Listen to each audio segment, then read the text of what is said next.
আন্তঃৰাষ্ট্ৰীয় নাৰী দিৱসৰ প্ৰাক্ষণত এগৰাকী উদ্যমী মহিলাৰ চিনাকি কৰাই দিব খুজিছোঁ আপোনালোকক।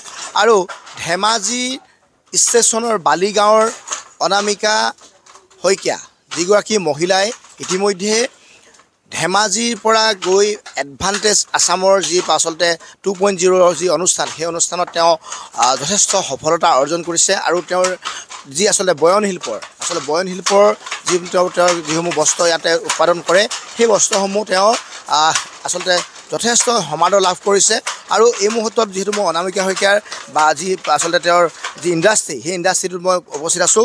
আৰু সেইগৰাকী মহিলা মোৰ সৈতে আছে। মই এটা দৃশ্যাংশ দেখুৱাইছোঁ। তেওঁৰ বৰ্তমান নিজ ঘৰখনত 8খনকৈ শাল আছে। সমান্তৰালভাৱে তেওঁ অন্যান্য স্থানতো তেওঁ প্ৰায় 20খন শাল তেওঁ সংস্থাপিত কৰিছে। আৰু সমান্তৰালভাৱে যথেষ্ট সংখ্যক মহিলাক তেওঁ আচলতে সংস্থাপনৰ বাবে বা তেওঁলোকক আচলতে বাট মুকলি কৰি দিছে। তেওঁলোকেও যাতে এই অনামিকা শইকীয়াৰ সৈতে যাতে ব্যৱসায় কৰিব পাৰে, নিজেও যাতে দুপইচা অৰ্জন কৰিব পাৰে, তাৰ বাট মুকলি কৰিছে। কাৰণ তেওঁ বয়নশিল্পৰ এই স্থলীতেই যিহেতু 8খনকৈ শাল আছে, 8খন শালৰ জৰিয়তে তেওঁ এইবাৰ যথেষ্ট সংখ্যক যিসমূহ কাপোৰ তেওঁ ইয়াৰ পৰা উৎপাদিত হয়, কাপোৰসমূহ তেওঁ এখন ধেমাজিত নগৰতে এখন তেওঁৰ বিপণী আছে। আমি বাইদেউৰ কাষলৈ আমি আহিব খুজিম, কিন্তু তেওঁ যিহেতু বৰ্তমান শালত আছে, নিজে তেওঁ যদিওবা তেওঁৰ এই তাঁতশালত যিধৰণে কাপোৰ ব'ব লাগে বা তেনেধৰণৰ তেওঁ ব্যৱসায় যিহেতু কৰিব লগা হয়, সেই ব্যৱসায় কৰাৰ ক্ষেত্ৰত তেওঁ যথেষ্ট কৰাৰ কাৰণে তেওঁ নিজে তাঁতৰ শালত সম্পূৰ্ণ দিশটো তেওঁ চোৱা চিতা কৰে। আৰু পুৱাৰ পৰা গধূলি পৰ্যন্ত তেওঁলোকৰ যিসকল ইয়াতে শিপিনী আছে, শিপিনীসকলৰ সমূহ দিশ তেওঁ পৰ্যবেক্ষণ কৰে। আৰু এইগৰাকী বাইদেউ, আমি বাইদেউ প্ৰথমে আপোনাৰ পৰা জানিব বিচাৰিছোঁ, যিহেতু আন্তঃৰাষ্ট্ৰীয় নাৰী দিৱস আহি আছে আৰু আপুনি এগৰাকী মহিলা, এই মুহূৰ্তত আপোনাৰ পৰা জানিব খুজিম যে কেনেধৰণে আপোনালোক এই উদ্যোগটো আপুনি সংস্থাপিত কৰা মনৰ কথা মনলৈ আহিলে, আৰু আপোনাৰ লগত কিমান মহিলা জড়িত হৈ আছে, আৰু এডভান্টেজ আছামত আপুনি এইবাৰ কিমান লাখ টকা সামগ্ৰী বিক্ৰী কৰিছে, আপোনাৰ পৰা জানিব বিচাৰিছোঁ। আপোনাৰ গোটেই আপোনাৰ এই ইণ্ডাষ্ট্ৰী আপোনাৰ ইতিহাসটো জানিব বিচাৰিছোঁ। হয়, নমস্কাৰ। আৰু নিউজ চেনেলৰ দুগৰাকীকে দাদা, তেওঁলোকক ধন্যবাদ জনাইছোঁ পোনপ্ৰথমে। প্ৰথম কথাটো হ'ল, নাৰী বুলি কেতিয়াও নিজকে আমি দুৰ্বল ভাবিব নালাগে। নাৰী হ'লেও নাৰী সবলীকৰণৰ বহুতখিনি উপায় আছে, বহুতখিনি সুবিধা আছে। সেই সুবিধাখিনি নিজৰ ঘৰতে আমি ল'ব পাৰোঁ। এইখিনি কথাকে ভাবি মই 2017 চনতে আগবাঢ়ি আহিছিলোঁ 2খন শাল লয়। আত্মসহায়ক গোটৰ পৰা মই পইচা লৈ ইণ্টাৰেষ্টত লৈ পিনি মই 2খন শাল লৈ আগবাঢ়িছিলোঁ। আৰু সেই 2খন শালৰ পৰা আজি আহি পিনি মই এইখিনি অৱস্থালৈ উপনীত হৈছোঁ। আৰু যিহেতু এইখিনি বহুত এটা ফূৰ্তিৰ এটা ব্যৱসায়, আনন্দৰ ব্যৱসায়, যিটো ব্যৱসায় আমি কৰি ভাল লাগে, যে নতুন কাপোৰ এখন প্ৰস্তুত কৰি আনক দি পিন্ধাই এটা ভাল লগা মজা, সেই আমেজটো বহুত বেছি ভাল।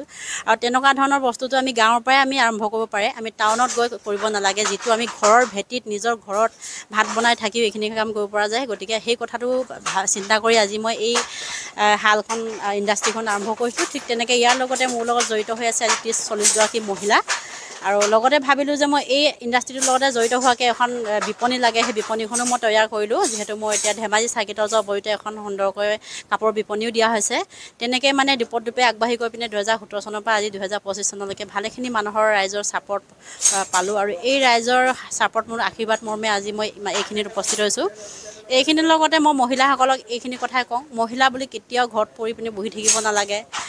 বহুত বেয়া কথাবোৰ কিছুমান যেতিয়া নিবনুৱা হয় বা যেতিয়া কৰ্মভূমি হয়, তেতিয়া সেই সময়ত বহুত কথা বেয়া চিন্তা আহে। সেই চিন্তাবোৰ মনৰ পৰা আঁতৰাই ব্যস্ত কৰি ৰাখক, নিজকে ব্যস্ত কৰি ৰাখক। ব্যস্ত কৰি ৰাখি আপোনালোকে জানেই মাটিশালত বোৱা কাপোৰ আমাৰ কিমান এটা মানুহে বিচাৰে।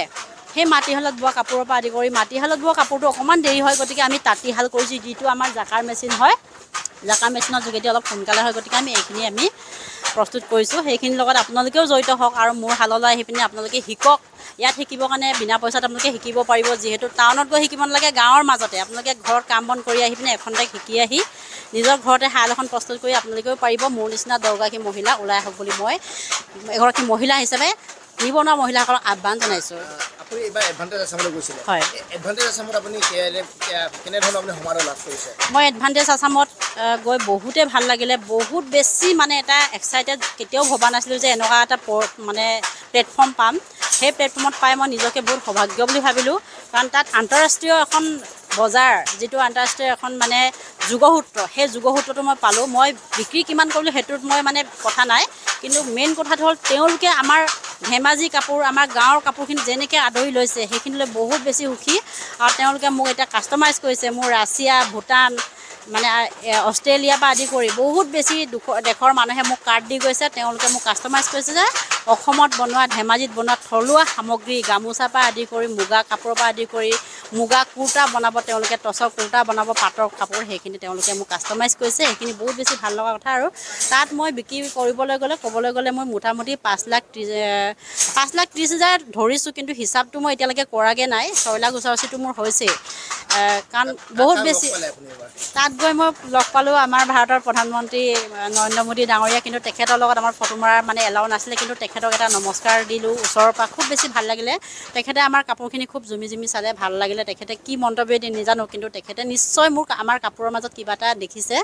আৰু অসমৰ স্বনামধন্য মুখ্যমন্ত্ৰী তেখেতে মোৰ বিপণীত আহি পিনি আধা ঘণ্টা সময় কথোপকথন কৰিছে আৰু ভৱিষ্যতে আমাৰ ধেমাজি কাপোৰখিনি ক'ত কি কৰিব পৰা যায় সেইখিনি আমাক কথোপকথন কৰিলে আৰু বহুতো মানুহ লগ পাইছোঁ যিকেইটা মানুহৰ মানে মই এতিয়া কাৰ্ড আছে কাৰ্ডখিনি আৰু ফটো মানে ল'বলৈ সময় নহ'ল তেওঁলোকে মোৰ চেল্ফি লৈ গৈছে ফটো লৈ গৈছে দেশ বিদেশৰ বুলি ক'লে 18খন ৰাষ্ট্ৰৰ মানুহে আমাক আহি লগ কৰিছে প্ৰত্যেকখন ৰাষ্ট্ৰৰ মানুহ আৰু প্ৰত্যেকখন অসমৰ বাহিৰৰ মানে বহুত মানুহ মানে মই এতিয়া কাৰ্ড চাব লাগিব কাৰণ সেইটো সময়ত মই কাপোৰে দেখুৱাম নে বা তেওঁলোকৰ মানে ফটোৱে ল'ম তেনেকুৱা এটা হৈ গ'ল আৰু বহুত বেছিয়ে ভাল লাগিলে মোৰ নিচিনা আৰু 10গৰাকী 100গৰাকী মহিলা ধেমাজিৰ পৰা ওলাই আহক বুলি মই আহ্বান জনাইছোঁ অকল ময়ে সেইটো প্লেটফৰ্মত যোৱাটো এইটো মই কেতিয়াও বিচৰা নাই আৰু 10গৰাকী মহিলা ওলাই আহক লগতে মোৰ এইটো কথা মই এগৰাকী নিজে এটা মহিলা হৈ পিনে যদি মই নিজে 10গৰাকী বা 30গৰাকী পৰিয়াল যদি মই পোহপাল দিব পাৰিছোঁ সেইটো এটা মোৰ বহুত বেছি সৌভাগ্যৰ কথা যিহেতু এই যিখিনি মানুহ মোৰ কৰ্ম এতিয়া কৰি আছে তেওঁলোক মই কেতিয়াও কৰ্মচাৰী ভবা নাই তেওঁলোকক পৰিয়ালৰ মানুহ হিচাপে ভাবোঁ একেলগে তেওঁলোকৰ লগত মই ৰাতিপুৱা ব্ৰেকফাষ্ট কৰোঁ গধূলি আহি তেওঁলোকৰ লগত একাপ চাহ খাওঁ কাম কেনেদৰে কৰিছ সিহঁতৰ পৰিয়ালত কিবা অভাৱ অভিযোগ হৈছে নেকি মই তেওঁলোকক এসপ্তাহ আগতে সুধোঁ যিহেতু টকা পইচাৰ কথা আছে তেওঁলোকক মই সেই সুবিধা অসুবিধাখিনি দূৰ কৰি দিওঁ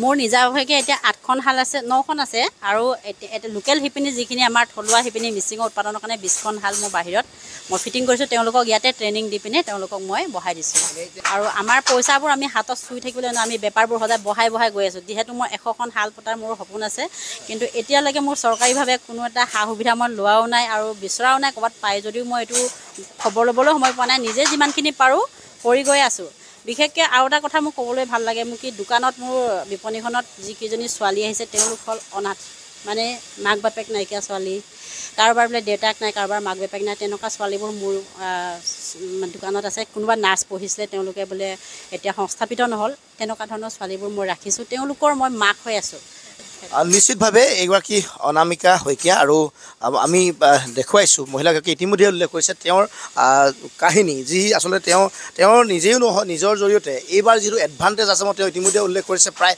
6 লাখ টকাৰ তেওঁৰ কাপোৰ বিক্ৰী হৈছে আৰু তেওঁ যিহেতু দেশৰ প্ৰধানমন্ত্ৰীগৰাকীকো তেওঁ সাক্ষাৎ হৈছে আৰু ৰাজ্যৰ মুখ্যমন্ত্ৰী ডক্টৰ হিমন্ত বিশ্ব শৰ্মাই তেখেতৰ যি আচলতে বিপণী আছিলে সেই বিপণীত তেওঁ আধা ঘণ্টা সময় কথোপকথন কৰিছে আৰু যাৰ জৰিয়তে স্বাৱলম্বিতাৰ বাট বুটলিবলৈ সক্ষম হোৱা অনামিকা শইকীয়াই নিজৰ লগতে 30-40গৰাকী মহিলাক তেওঁ মাহিলী এটা উপাৰ্জনৰ বাট দেখুৱাইছে সমান্তৰালভাৱে নিজেও তেওঁ স্বাৱলম্বী হৈছে আৰু লগতে তেওঁ আনসকল মহিলাকো তেওঁ স্বাৱলম্বী হ'বলৈ চেষ্টা কৰিছে আৰু তেওঁ এই মুহূৰ্তত আহ্বান জনাইছে এই নাৰী দিৱসৰ প্ৰাক্ষণত যে যিসকল মহিলাই নিজক সংস্থাপিত কৰিব খোজে তেওঁ নিজৰ লগতে আন 10গৰাকী মহিলাও যাতে ধেমাজিৰ মহিলা আগবাঢ়ি আহক নিজৰ লগতে আন যিসকল মহিলাই আচলতে স্বাৱলম্বী হ'ব খোজে তেওঁৰ নিজৰ এই শালত এই তেওঁৰ যি আচলতে নিজৰ ষ্টেচন বালিগাঁৱৰ যি নিজৰ এই আচলতে শাল ঘৰ আছে তাতে তেওঁ প্ৰশিক্ষণ দিব আৰু বিনামূলীয়াকৈও প্ৰশিক্ষণ প্ৰদান কৰিব তেওঁলোকে যাতে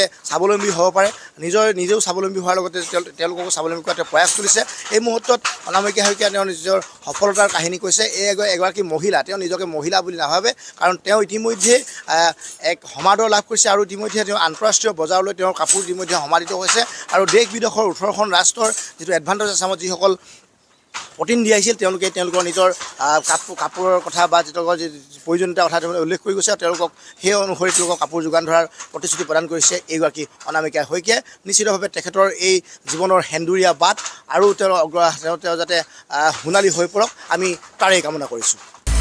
আপুনি বিচৰা বাতৰি পাব কেৱল নিউজ 18 এপত। নিউজ 18 এপ ডাউনলোড কৰিবলৈ স্ক্যান কৰক এই QR code. Google Play Store তো পাব এই নিউজ 18 এপ।